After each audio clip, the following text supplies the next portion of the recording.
A human gives water to a thirsty alien. By dawn, 200 tribal warrior women have surrounded his cabin. The alien forest breathed around Nathan as he trudged through the undergrowth, his weathered leather boots crunching against the strange violet foliage carpeting the ground. 5 years he'd been on this god-forsaken planet. 5 years since his escape pod had crashed in this wilderness after the Galactic Alliance transport ship was attacked. Everyone else had died. Only Nathan remained, a solitary human on a world that hadn't even been properly cataloged. He adjusted the makeshift spear in his grip, eyes scanning the bizarre landscape. The trees here grew in spiraling patterns, their trunks a deep burgundy that almost appeared black in the fading light. Their branches reached skyward like supplicating hands, leaves shimmering with an iridescent quality that still fascinated him despite the years. "Water's running low," he muttered to himself, shaking the canteen at his hip. The liquid sloshed meagerly inside. Better find the stream before dark. At 42, Nathan was no longer the young Alliance Marine he once had been, but his body remained powerful, honed by years of survival. His once regulation haircut had grown out slightly, silver threads weaving through the dark brown, matching the stubble that covered his strong jaw. His blue eyes had developed new creases at the corners, some from squinting against the alien sun, others from the rare moments he allowed himself to laugh at the absurdity of his situation. The distant call of what he'd named shriekers, flying reptilian creatures with ear-splitting cries, echoed through the canopy. Nathan tensed, gripping his spear tighter.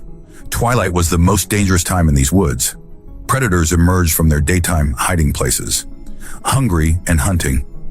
He quickened his pace toward the freshwater spring, following the barely discernible path he'd worn over countless trips. The forest grew denser here, the spiral trees clustering together as if huddling for protection. The dual suns of this world were setting, casting long shadows that seemed to reach for him like grasping fingers. That's when he heard it, a soft, pained gasp that was decidedly not animal. Nathan froze, every sense suddenly alert. He'd been alone for so long that the sound of another intelligent being seemed almost foreign to his ears. Cautiously, he moved toward the sound, pushing aside the thick undergrowth. In a small clearing, partially hidden by tall purple grass, lay a figure. "Holy shit," he breathed. She was clearly female, clearly humanoid, but just as clearly not human. Her skin was a soft lavender hue that seemed to glow with an inner light in the dimming day. Long, snow-white hair spilled around her like liquid silver, contrasting sharply with the dark blood seeping from a vicious wound in her side. Her eyes, when they fluttered open at his approach, were a deep, stormy gray and filled with terror. She tried to scramble away but collapsed with a cry of pain. Her hand went to her side, coming away slick with dark purple blood. Her clothing, some kind of form-fitting suit that seemed almost bonded to her skin, was torn open at the wound, revealing intricate patterns that looked almost like circuitry beneath. "Easy," Nathan said, setting down his spear and raising his hands. "I'm not going to hurt you." The alien woman's eyes darted frantically between his face and the forest behind him. She spoke, her voice musical but incomprehensible, the language unlike anything Nathan had ever heard. He pointed to her wound, then to his canteen. "Water," he said slowly, unscrewing the cap. "You need water." Understanding seemed to dawn in those gray eyes. She nodded weakly, her lips parched and cracking. Nathan knelt beside her, gently lifting her head to help her drink. She gulped the precious liquid desperately, and Nathan found himself giving her more than he'd planned, nearly emptying his canteen. When she finished, she looked at him with something new in her eyes, gratitude, perhaps even wonder. She spoke again, softer this time, her hand reaching out to touch his arm. The contact sent an electric jolt through Nathan's body, a reminder of how long it had been since he'd touched another sentient being. From his pack, Nathan pulled a pouch of healing leaves he discovered years ago. He learned through painful trial and error that they could seal wounds and prevent infection. He motioned to her injury, then to the leaves. The alien woman watched him intently, then nodded.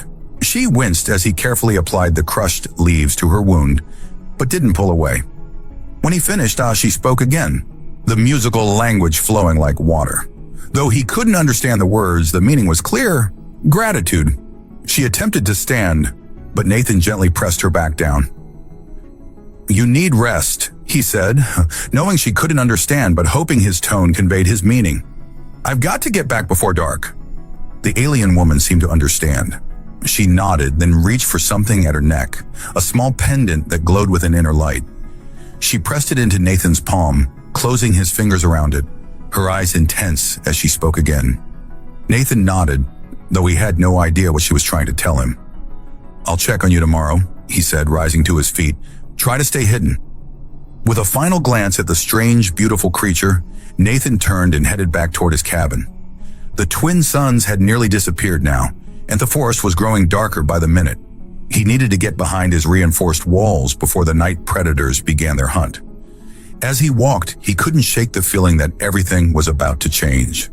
After 5 years of solitude, he was no longer alone on this alien world, and something told him that this encounter was just the beginning. Nathan jolted awake to the thunderous sound of heavy footfalls shaking the ground beneath his cabin.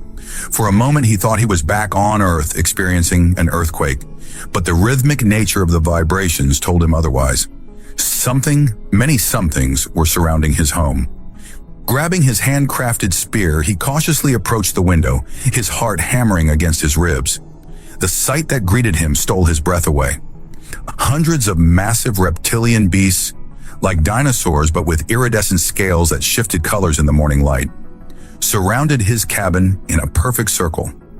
Atop each creature sat a female warrior, their lavender skin glistening with morning dew, their white hair flowing like banners in the gentle breeze. Each wore armor that seemed to be part of their bodies, intricate patterns similar to those he'd seen on the wounded woman yesterday. "What the hell?" Nathan muttered, his knuckles white around his spear. Movement at the center of the formation caught his eye. The ranks parted, and a familiar figure rode forward on the largest of the reptilian mounts. It was her, the woman he'd saved, but she was transformed. Gone was the wounded, vulnerable creature from yesterday. In her place sat a regal figure, her wound completely healed, dressed in elaborate armor that gleamed with an inner light. A circlet of what appeared to be living metal adorned her brow, marking her as someone of importance. She dismounted with fluid grace, her movements like flowing water, and approached his door. Nathan hesitated, then steeled himself. 5 years of solitude hadn't prepared him for this, but he was still a Marine at heart. He opened the door and stepped onto his porch, the spear held loosely at his side, ready but not threatening. The woman's eyes lit up when she saw him, a smile spreading across her face that transformed her from merely beautiful to breathtaking. She spoke, and to Nathan's shock, he understood her. "I am Tyria, Princess of the Valerie people," she said, her voice melodic yet clear. "You saved my life yesterday, sharing your water when I was at death's threshold." Nathan blinked in confusion. How can I understand you now?" Tyria touched the pendant at her throat, identical to the one she'd given him. "The Soul Stone. It learns languages through contact. I gave you mine as a token of life debt, and it has connected us." She stepped closer, and Nathan became acutely aware of her presence. The subtle scent of something like cinnamon and starlight, the way her eyes seemed to capture the light of both suns. His body responded instinctively to her proximity, a primal recognition that transcended species. "You have performed our people's most sacred rite, the River of Trust," she continued, her voice lowering to an intimate tone that sent a shiver down his spine. "To share water with a stranger in the wild forest is the highest form of honor among my people." Nathan swallowed hard. "I just did what anyone would do." Tyria's laugh was like wind chimes. "No, Nathan of Earth, what you did was extraordinary. My scouts have watched you for years, a strange being from beyond the stars, surviving alone where many of our warriors would perish. You have earned our respect, and now, by saving the life of their princess, you have earned the loyalty of the Valerie." She gestured to the assembled warriors, who raised their spears in unison, a battle cry erupting from hundreds of throats that made the hair on Nathan's arms stand on end. "According to our most ancient laws," Tyria said when the cry had faded, "you now have the right to ask anything you desire from us." Nathan's mind reeled with possibilities. After 5 years of struggling to survive alone, he suddenly had an army at his disposal. He could ask for help building a proper shelter, hunting the dangerous predators that stalk the forest, maybe even finding a way to contact Earth. But as he looked into Tyria's eyes, he found himself wanting something else entirely. There was an unmistakable heat in her gaze, a connection that transcended their different species. The pendant at his throat seemed to pulse in time with his heartbeat, growing warmer against his skin. He began, then faltered. How could he express what he was feeling to someone from an entirely different world? Tyria stepped closer still, close enough that he could feel the warmth radiating from her body. The Soul Stone reveals more than just language, Nathan of Earth. It reveals truth. I know what you desire because I desire it too. Her hand reached up to touch his face, fingers tracing the line of his jaw with wonder. Our bodies may be different, but our souls recognize each other. Is this not so on your world? Nathan's breath caught. On my world, we take time to know each other first. Her smile widened. We have time. My people will make camp here. There is much for us to learn from each other. The way she said learn carried layers of meaning that made Nathan's pulse quicken. I would like that, he said, surprised by the roughness in his voice. Tyria turned and spoke rapidly to her warriors. They immediately began dismounting, establishing a perimeter, setting up what appeared to be temporary shelters. She turned back to Nathan, her eyes holding a promise. Tonight, we will feast in your honor, and perhaps... She let the sentence hang unfinished, but her meaning was clear in the way her eyes traveled over him. Nathan felt a smile tugging at his lips, the first genuine smile in years. I look forward to learning more about your customs, Princess. Tyria, she corrected, her hand still resting against his cheek. To you, I am simply Tyria. As the camp bustled with activity around them, Nathan realized his life had indeed changed forever. And for the first time since crashing on this alien world, he found himself grateful for the twist of fate that had brought him here. As dusk approached, the forest clearing around Nathan's cabin transformed. The Vailari warriors had erected a circle of luminescent structures that resembled tents but seemed to grow from the ground itself. At the center, a massive bonfire crackled, casting dancing shadows across the gathered aliens. The reptilian mounts were corralled at the perimeter, their iridescent scales reflecting the firelight and hypnotic patterns. Nathan emerged from his cabin wearing the cleanest clothes he could find, a simple shirt and pants he'd salvaged from his crash and preserved for special occasions that had never come, until now. Tyria awaited him by the fire, and Nathan's breath caught in his throat. She'd changed from her warrior's armor into a flowing garment that seemed to be made of liquid silver, accentuating her lavender skin and athletic form. The firelight played across her features, highlighting the delicate angles of her face. You look different, she said, her eyes traveling appreciatively over his form. Nathan laughed. I could say the same about you, Princess. Tyria, she corrected again, a smile playing at her lips. She extended her hand in a gesture that was surprisingly human. Come, my people wish to honor you. As Nathan took her hand, a jolt of electricity seemed to pass between them. The pendant at his throat grew warm, pulsing in time with his quickening heartbeat. Tyria's eyes widened slightly, suggesting she felt it too. She led him to a seat of honor, a throne-like chair crafted from interwoven branches that seemed to have grown specifically for this purpose. As Nathan sat, Tyria took the seat beside him, close enough that their shoulders brushed.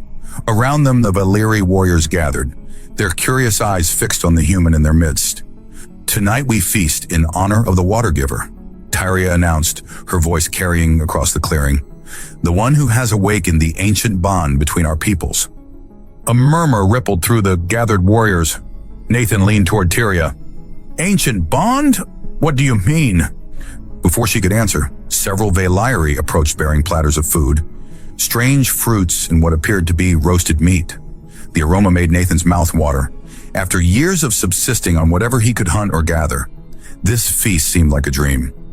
As they ate, Tyria explained, Our legends speak of sky people who came to our world long ago. They brought knowledge and power, teaching our ancestors to harness the energy that flows through all living things. She touched the intricate patterns on her skin, which Nathan now realized were not tattoos but some kind of living technology. They left behind relics of great power, but over time, we lost the ability to use them fully. Nathan's mind raced. These sky people, they were human? Tyria nodded. The descriptions in our oldest texts match your appearance, and now you have returned just as the prophecy foretold, a lone sky person, performing the river of trust with royalty. Nathan nearly choked on his food. I'm just a Marine who crashed here. I'm not some prophesied savior. Tyria's eyes sparkled with amusement. Perhaps not, but your arrival is fortuitous nonetheless. Her expression grew serious. My people are at war, Nathan. The Dracarai tribe seeks to conquer all Valeri lands. They possess weapons we cannot match. Corrupted technology from the ancient ones.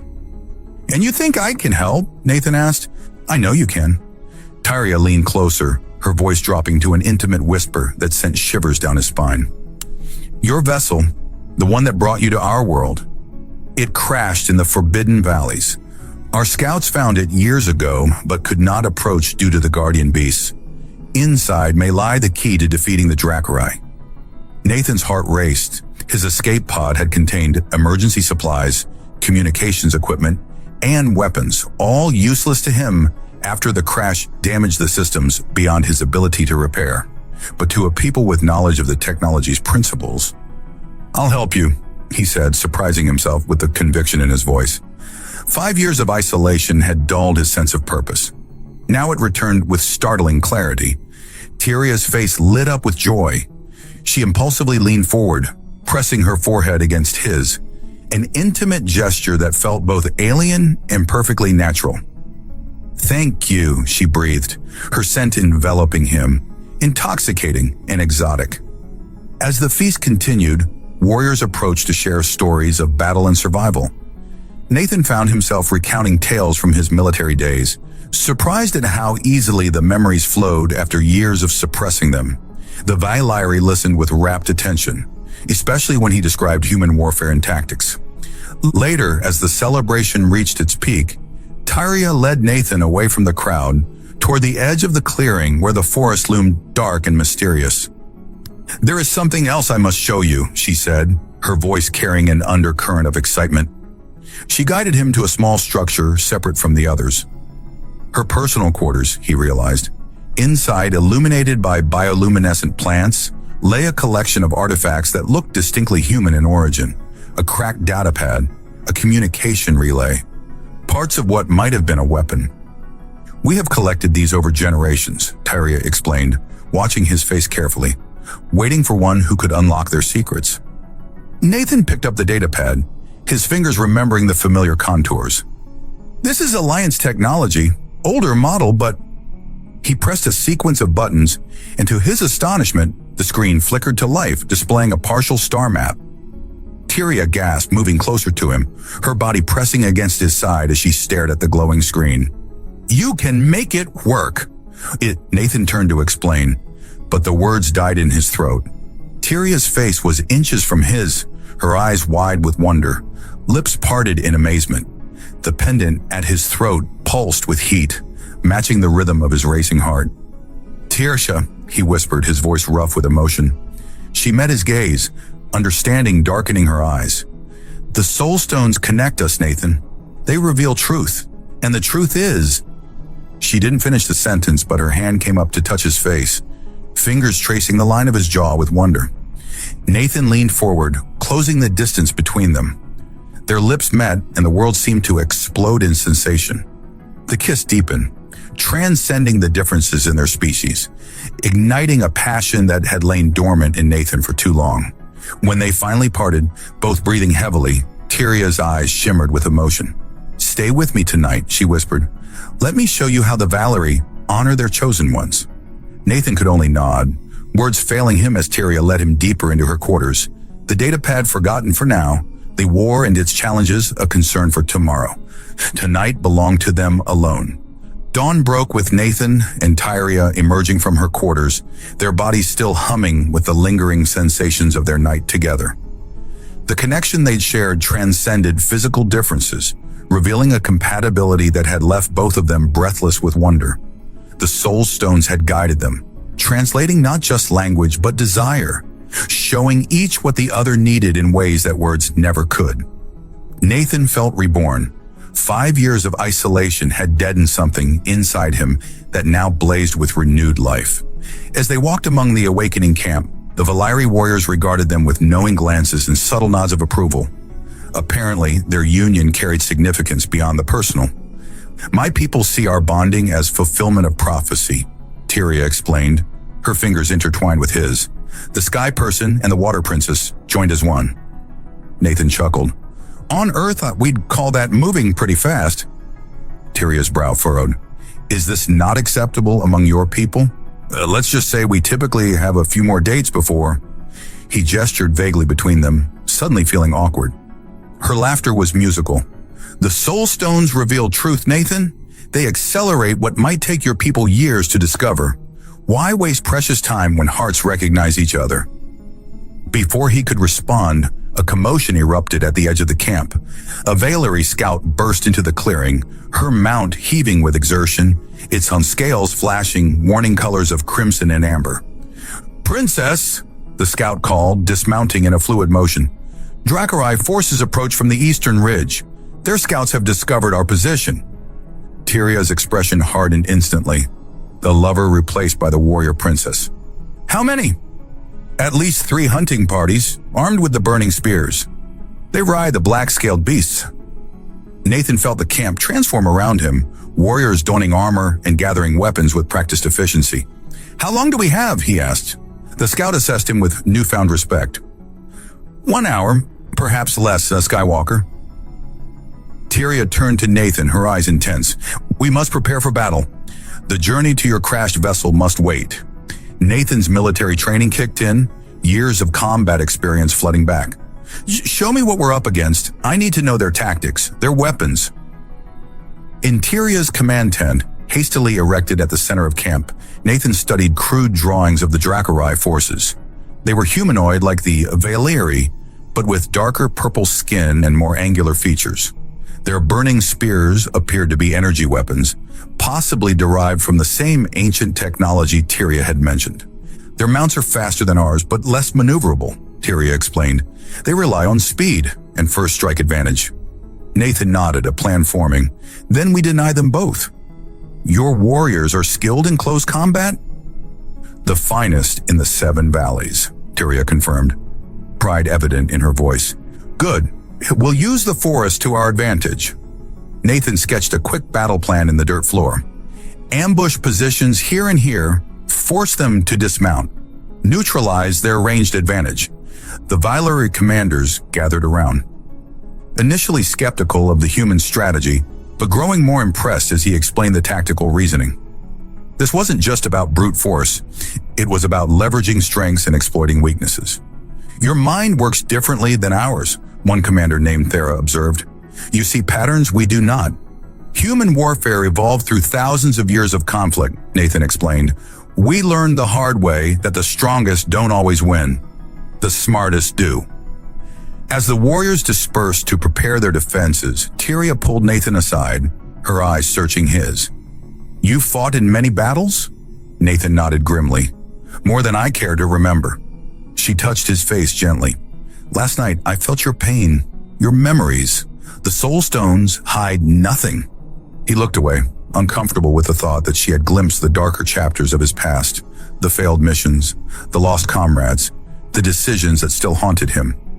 "I saw a man of honor," Tyria continued, turning his face back to hers. "A warrior who fought not for glory, but for those who could not fight for themselves. My people need such a warrior now." The sincerity in her eyes melted his reservations. He leaned down, pressing his forehead against hers in the intimate gesture she had shown him. "Then they have one." They separated reluctantly, each to their preparations. Nathan found himself outfitted with Valyri armor. Lightweight yet incredibly strong, conforming to his body as if alive. He kept his marine combat knife, a reminder of the man he had been and now was again. 50 minutes later, Nathan crouched in the underbrush alongside 20 Valyri warriors waiting. The forest had gone eerily silent, the native wildlife sensing the impending conflict and fleeing. The pendant at his throat pulsed with a steady warmth, somehow connecting him to Tyria, despite her position on the opposite flank. The ground trembled with approaching footfalls. Through the dense foliage, Nathan caught glimpses of the enemy. Darker-skinned versions of the Valyri, riding reptilian beasts with obsidian scales that absorbed rather than reflected light. The riders carried long spears tipped with what appeared to be energy weapons, glowing with an ominous red light. Nathan raised his hand, signaling the warriors to hold. Timing would be everything. The Dracarai entered the clearing, their mounts sniffing the air suspiciously. The lead rider, larger than the others with elaborate armor and multiple energy weapons, raised his hand, halting the procession. "Now," Nathan whispered. The forest erupted with movement as Valyri warriors launched their ambush from all sides. Nathan led his group, targeting the lead rider with precision. The human's unexpected presence seemed to shock the Dracarai, giving Nathan the split-second advantage he needed to drive his knife into a gap in the leader's armor. The battle was chaotic but brief. The Dracarai, expecting to be the ambushers rather than the ambushed, fell into disarray when their leader went down. The Valyri warriors, following Nathan's strategy, focused on dismounting the riders before engaging in close combat where their superior agility gave them the advantage. When the dust settled, the clearing held only dead or captured Dracarai. The Valyri had suffered minimal casualties, a resounding victory that sent the surviving enemy forces fleeing back to report. Nathan found Tyria in the aftermath, her armor spattered with dark blood but her expression triumphant. Without words, she pulled him into a fierce embrace, her body pressing against his with an urgency born of battle lust and relief. "Your strategy saved many lives today," she murmured against his neck. "This was just a scouting party," Nathan cautioned. "They'll be back, and in greater numbers." Tyria pulled back, her eyes gleaming with a warrior's fire. "Then we must reach your vessel before they regroup. The journey begins at first light." As they stood amid the aftermath of battle, Nathan realized how completely his life had transformed in just 2 days. From solitary survivor to warrior leader, from isolated hermit to the lover of an alien princess. And somehow it felt right, as if the crash that had stranded him here had been not a catastrophe, but destiny. The pendant at his throat pulsed warmly, as if in agreement. The expedition set out at first light, Nathan, Tyria, and 20 of her finest warriors. The main force would remain behind to defend the camp and Nathan's cabin, which had become a symbol of their alliance. Each rider mounted one of the massive reptilian beasts, which Nathan had learned were called corva. Their scales shimmered with colors that shifted according to their moods, a natural camouflage that had evolved over millennia in this strange ecosystem. Nathan rode behind Tyria on her mount, his arms wrapped around her waist, their bodies moving in rhythm with the corva's powerful strides. The soulstone pendant pulsed warmly against his chest, creating a sensation of connection between them that transcended the physical. "Your world is beautiful," Nathan said as they crested a ridge, revealing a panorama of the alien landscape. The twin suns cast dual shadows across valleys filled with vegetation in impossible shades of purple, blue, and crimson. In the distance, mountains with spiral formations reached toward the sky like twisted spires. "You see beauty where many of my people see only danger," Tyria replied, leaning back slightly against his chest. "Perhaps that is why the prophecy speaks of the sky people bringing new vision to our world." They traveled through terrain that grew increasingly treacherous. The forest gave way to rocky badlands where geysers of steam erupted without warning from fissures in the ground. The corva navigated these hazards with instinctive grace, their scaled feet somehow sensing safe passages. By midday, they reached the edge of what Tyria called the Forbidden Valleys, a region of deep canyons and unstable terrain that her people avoided due to the dangerous predators that dwelled there. "Your vessel fell here?" Tyria asked as they paused at the rim of a massive canyon. Nathan nodded, memories flooding back. "The escape pod's guidance systems were damaged in the attack. I was lucky to survive the landing." He pointed to a distant ridge. "There's a plateau beyond that formation. That's where I crawled out of the wreckage." Tyria signaled the warriors, who formed a protective formation around them as they began the descent into the canyon. The path narrowed, forcing them to proceed single file along a ledge, barely wide enough for the Corva. The Dracarai rarely venture here, Tyria explained. The canyon beasts keep them at bay. Canyon beasts? Nathan asked, just as an unearthly howl echoed through the ravine. Tyria's body tensed beneath his hands. Pray we do not encounter them. As they reached the canyon floor, the temperature dropped noticeably. The dual suns couldn't penetrate the depths here, leaving them in perpetual twilight. Bioluminescent fungi clung to the rock walls, casting an eerie blue glow over their path. We must move quickly, Tyria ordered. It is not safe to be here when darkness falls. They urged the Corva to a faster pace, the beasts sensing their rider's anxiety and responding with increased speed. Nathan kept his eyes on the shadows, his military instincts on high alert. Something was watching them. He could feel it. The attack came without warning. A massive shape dropped from the canyon wall, landing directly in their path. The creature resembled a giant arachnid, but with a segmented body covered in armored plates. Its multiple eyes glowed with predatory intelligence, and its mandibles clicked in anticipation. The lead Corva reared in panic, throwing its rider. The warrior hit the ground hard but rolled to her feet with impressive agility, drawing her weapon, a spear that crackled with energy similar to the Dracarai weapons, but blue instead of red. Canyon Stalker, Tyria shouted, drawing her own weapon. Defensive formation. The Valairi warriors moved with practiced precision, forming a circle around the fallen rider. Nathan slid from behind Tyria, drawing his combat knife, woefully inadequate against such a massive predator, but better than nothing. The stalker lunged, its speed belying its size. Two warriors thrust their energy spears simultaneously, scoring hits on its armored hide. The creature shrieked but didn't slow, sweeping one massive limb and sending warriors flying. Aim for the joints, Nathan called, noticing gaps in the creature's natural armor. Between the plates. Tyria understood immediately. She vaulted from her Corva with graceful precision, landing on the stalker's back. Her spear drove downward into the gap between two armored segments. Blue energy discharged into the creature's body, causing it to convulse violently. Nathan seized the opportunity, darting forward to retrieve a fallen warrior's spear. The weapon felt alive in his hands, humming with energy that responded to his touch. He thrust upward as the stalker reared, driving the spear point into the soft tissue beneath its mandibles. The creature let out a final, piercing shriek before collapsing. Tyria leapt clear, landing beside Nathan with cat-like grace. Her eyes were bright with battle fever, her chest heaving with exertion. You fight well for a sky person, she said, a smile playing at her lips. You're not so bad yourself, princess, Nathan replied, adrenaline making him lightheaded. Their eyes locked, and in that moment, the soul stones at their throats pulsed in unison. The connection between them flared with renewed intensity, battle lust transforming into a different kind of desire. Without caring about their audience, Tyria pulled Nathan into a fierce kiss that left them both breathless. The warriors around them made sounds of approval, some even banging their spears against their shields in a rhythmic pattern that Nathan realized was their equivalent of applause. We should continue, Tyria said when they finally separated, her voice husky. But tonight, when we make camp... The promise in her eyes needed no translation. They pressed onward, encountering no more stalkers but passing evidence of their presence. Massive webs spanning between canyon walls and the picked clean remains of previous prey.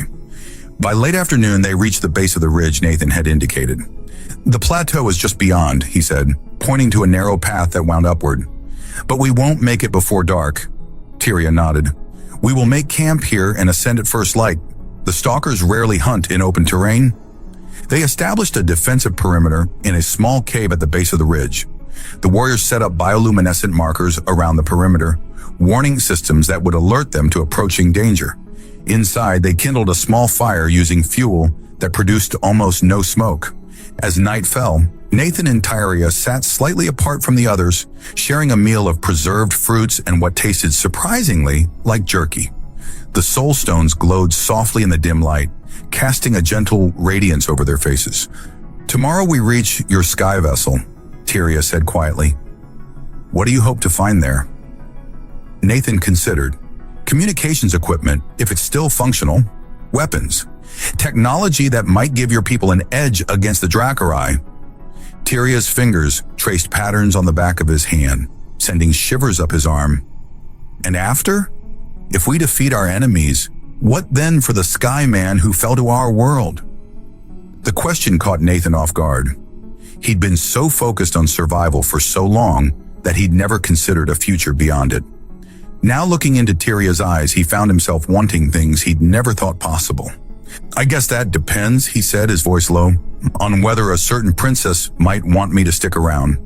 Her smile was answer enough. Later, as the warriors took turns standing watch, Nathan and Tyria found privacy in a secluded corner of the cave. Their union was different this time, slower, more deliberate, each learning the other's body with increasing familiarity. The soul stones guided them, translating desire across the boundaries of their different species, creating a harmony that felt both alien and perfectly natural. Afterward, as Tyria slept in his arms, Nathan gazed at the alien stars visible through the cave entrance. For the first time since the crash, he felt truly at peace. Whatever challenges tomorrow brought, he would face them not as a stranded survivor, but as a man with purpose, and with someone to fight for. The ascent to the plateau began at dawn. Nathan led the way, memories guiding his steps along the treacherous path. 5 years had passed since he dragged himself, bloodied and half-conscious, down this same route. Now he climbed with purpose. Tyria close behind him, her warriors forming a protective column. "There," Nathan said as they crested the ridge. "That's where I crashed." The escape pod lay half-buried in the rocky soil, its once gleaming hull now dulled by years of exposure. Vegetation had begun to reclaim it, alien vines with luminous purple flowers twining around the metal structure. Despite the damage, it looked more intact than Nathan remembered. "It's smaller than I imagined," Tyria said, approaching cautiously. "This tiny vessel carried you across the stars?" "It's just an escape pod," Nathan explained. "The main ship was much larger, a transport vessel carrying colonists to Proxima Station." His throat tightened at the memory of the attack, the chaos, the faces of those who hadn't made it to the pods. Tyria sensed his distress through their connection, her hand finding his.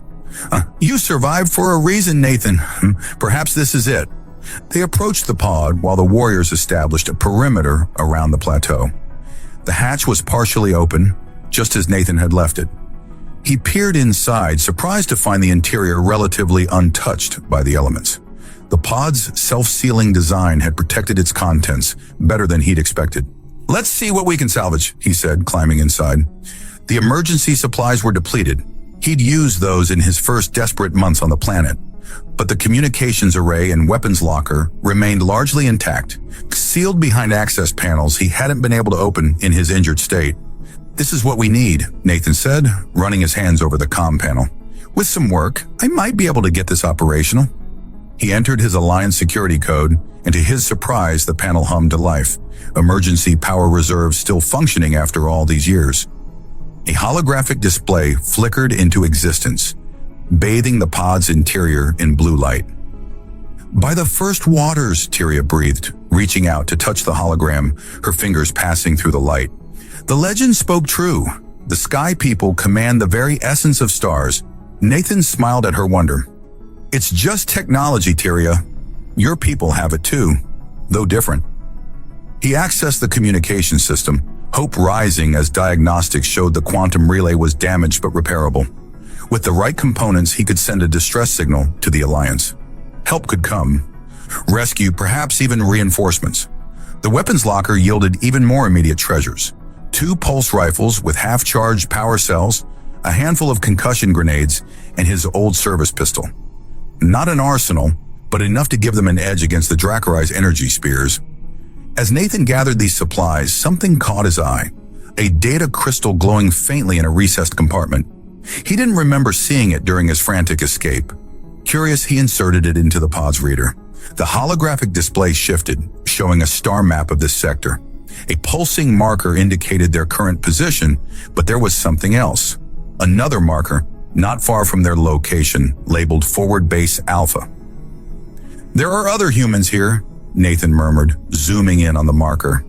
"What have you found?" Tyria asked, sensing his excitement. This planet wasn't as uncharted as I thought. The Alliance had a forward base here, probably a small research outpost. He studied the coordinates. It's in the mountains beyond the northern valleys, Dracorai territory. Tyria's expression darkened. The Burning Mountain. It is their sacred place, forbidden to my people on pain of death. The implications were staggering.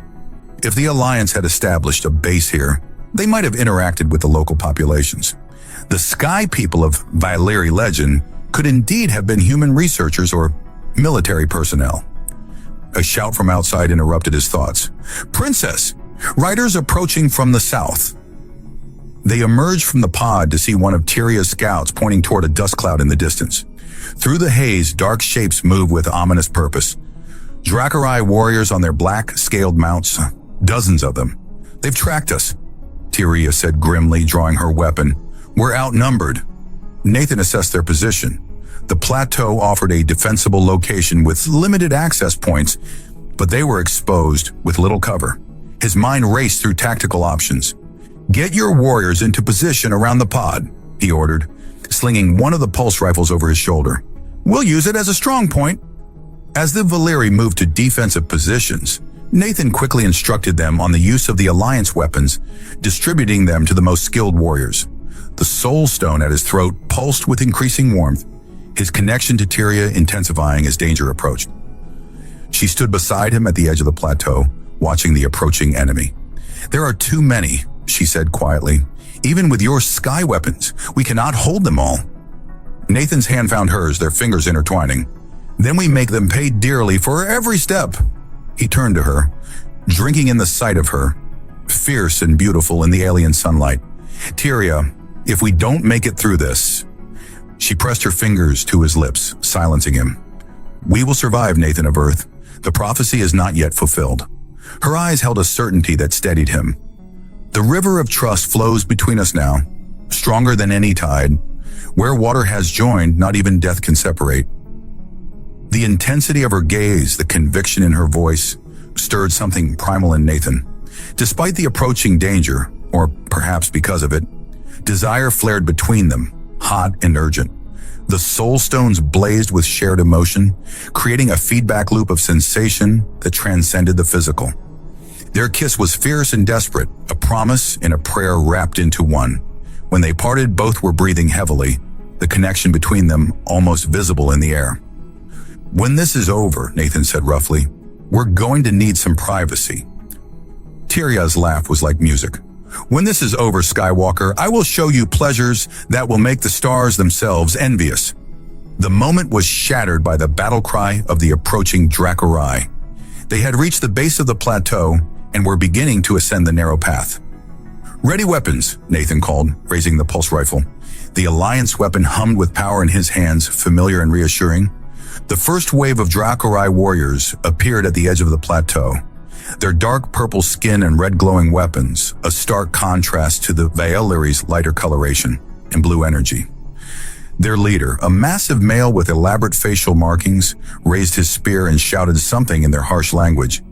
"He demands we surrender the sky vessel and the human," Tyria translated, her voice hard.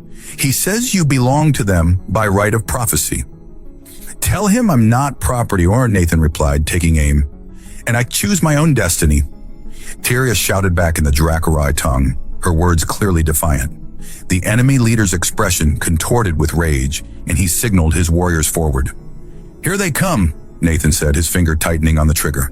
"Remember what I taught you. Aim for center mass, short controlled bursts."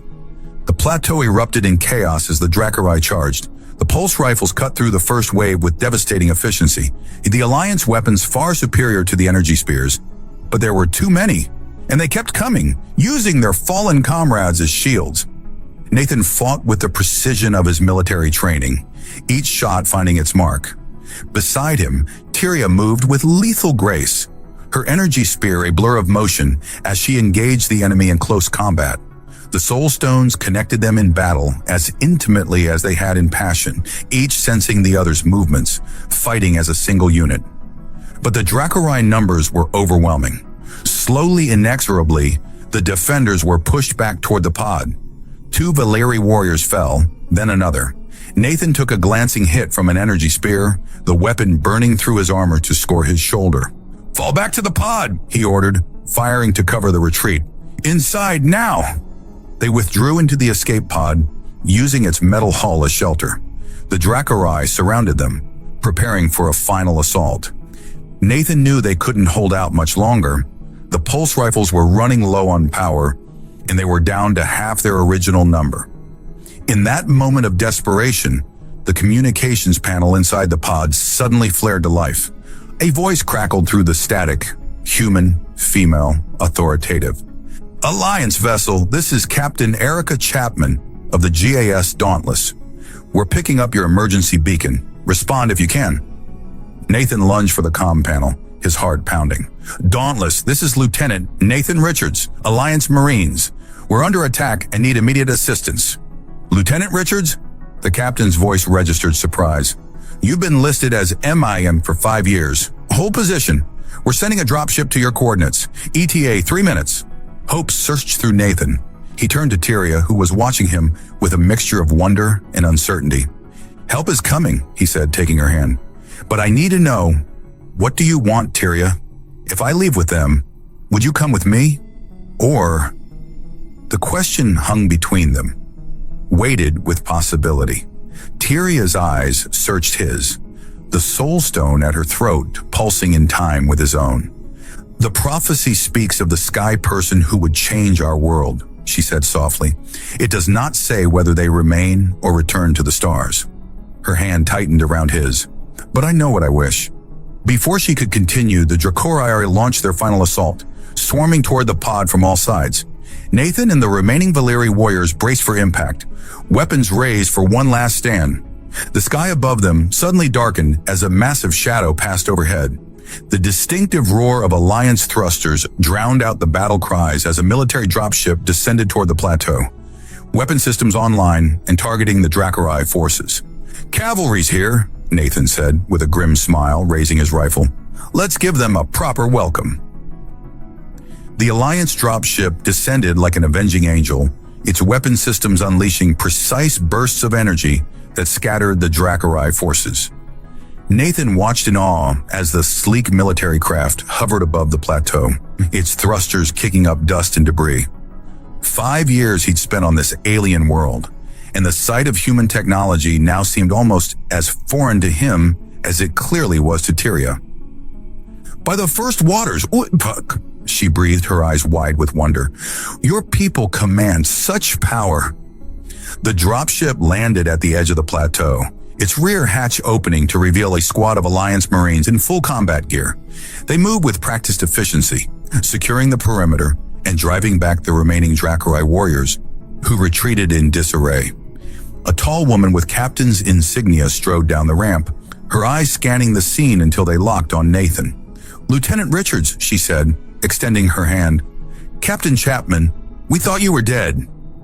Nathan clasped her hand, the gesture oddly formal after years among the Valeri. "Nearly was, Captain. More than once." Chapman's gaze shifted to Tyria and the surviving Valeri warriors, her expression professional but curious. "I see you've made some friends." "More than friends," Nathan said, moving to stand beside Tyria. "This is Princess Tyria of the Valeri people. She saved my life, and her people have become my people." If Chapman was surprised by this declaration, she hid it well. "Your Highness," she said with a respectful nod to Tyria, "the Alliance thanks you for aiding our officer." Tyria returned the gesture with regal poise. "Nathan has become precious to us. The river of trust flows between our peoples now." As the Marines secured the escape pod and began extracting its data, Chapman pulled Nathan aside. "We need to talk, Lieutenant. Privately." Inside the dropship, Chapman revealed what Nathan had begun to suspect. This planet wasn't uncharted, Richards. It was classified. Forward Base Alpha was established here 30 years ago to study the indigenous populations and a unique energy signature emanating from the northern mountains. "The Burning Mountain," Nathan murmured. "The Dracorai's sacred place." Chapman nodded. "The base was abandoned after an incident 25 years ago. A research team went missing, presumed killed by hostile natives." The sky people in Foilaria's legend, Nathan said, pieces falling into place. But something doesn't add up. The Vailari revere the memory of humans, while the Drikarai want to kill you on sight, Chapman finished. We've reviewed the old mission logs. The research team split up after discovering something in those mountains. Half wanted to share their findings with all native populations. The others believed the technology should only be given to those they deemed worthy. The Drakarai. Nathan's mind raced. The Drakarai weapons. The corrupted technology Tyria mentioned? Exactly. Those researchers violated every protocol, playing gods with primitive societies. Chapman's expression hardened. They created this conflict, Richards. And now the Alliance needs to clean it up. When they emerged from the dropship, Tyria was waiting, her posture tense. The soul stone at Nathan's throat pulsed warmly, conveying her anxiety even before she spoke. You will leave with your people now, she asked, her voice steady despite the emotion Nathan could feel radiating through their connection. Before he could answer, Chapman interjected. Actually, Princess, we'd like to extend an invitation. The Alliance wishes to establish formal diplomatic relations with the Vailari. Lieutenant Richards has recommended you as the ideal representative to visit our nearest outpost. Tyria's eyes widened, then turned to Nathan. You wish me to journey to the stars with you? Only if you want to, he said, taking her hands in his. I've lived in your world. Perhaps it's time you saw mine. The decision was made quickly. The Vailari warriors would return to their people with news of the Alliance's arrival and the promised support against the Drakarai. Tyria would accompany Nathan to the Alliance outpost as a diplomatic envoy, with plans to return within one lunar cycle. As they prepared to depart, Nathan retrieved the last of his possessions from the escape pod. Among them was a small container of the healing leaves he'd used to save Tyria when the safe first met, the simple act that had changed everything. Water and medicine, Tyria said, watching him pocket the leaves. Such small things to alter the course of worlds. Nathan smiled, drawing her into his arms. The smallest actions often have the greatest consequences. Their farewell to the Vailari warriors was emotional but hopeful. As the dropship lifted off, carrying them toward the orbiting Alliance cruiser, Tyria pressed against the viewport, watching her world shrink beneath them. It looks so small from here, she whispered, awe in her voice. Nathan stood behind her, arms encircling her waist, a chin resting on her shoulder. Wait until you see the stars up close.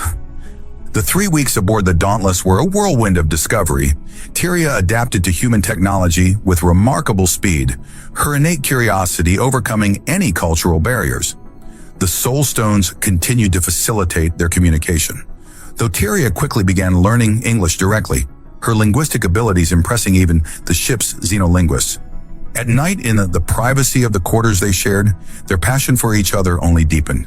The novelty of zero-gravity intimacy led to playful experimentation that left them both breathless with laughter and desire. The Soul Stones enhanced every sensation, creating experiences that transcended the physical, merging their consciousness in moments of ecstatic union. But it was their visit to Forward Base Alpha, now re-established under Alliance control, that provided the final answers they sought. In the heart of the burning mountain, they discovered what the original research team had found: an ancient power source of unknown origin, neither human nor Vailari, but something older and far more advanced. The first ones, Tyria breathed, recognizing symbols similar to the oldest Vailari writings. Those who came before, even the Sky People. The Alliance scientists confirmed that the energy source could be safely harnessed with proper understanding, knowledge that could transform life for all peoples of this world, ending the resource conflicts that had driven the Drakarai to aggression.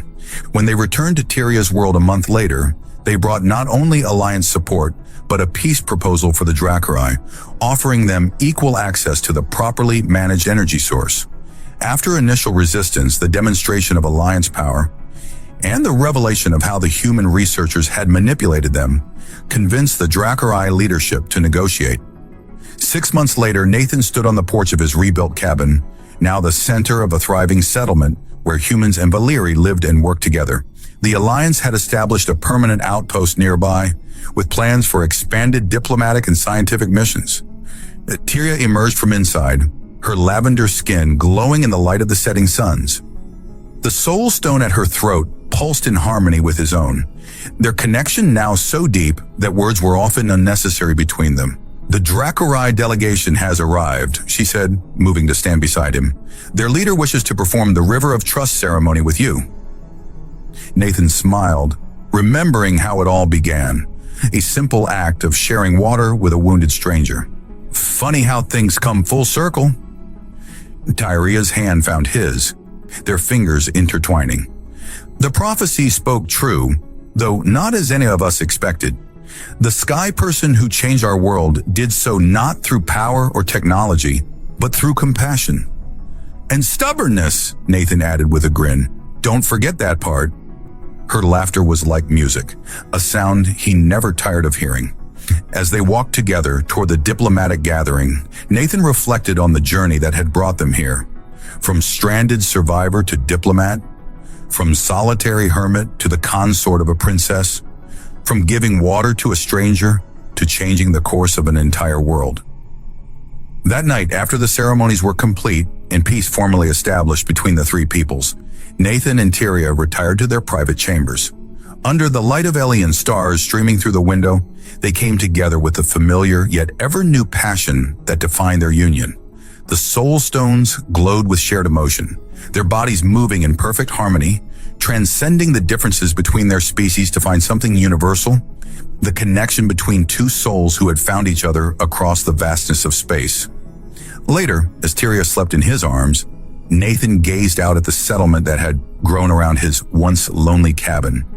Alliance personnel and Valari warriors patrolled together. Researchers from both species collaborated on projects to improve life for all. Even a few Dracorai had joined the community, tentative steps toward lasting peace, all because he'd given water to a thirsty stranger. When Nathan smiled, pressing a gentle kiss to Tyria's forehead, some might call it destiny or prophecy, but he preferred to think of it as simply human, the instinct to help others, to connect, to build bridges rather than walls. That was humanity's true strength, the force that had allowed him not just to survive on this alien world, but to thrive, to love, to create something new and beautiful. As he drifted towards sleep, the soul stone warm against his chest, Nathan knew with absolute certainty that he was exactly where he was meant to be, at the confluence of two worlds, where the river of trust flowed eternal,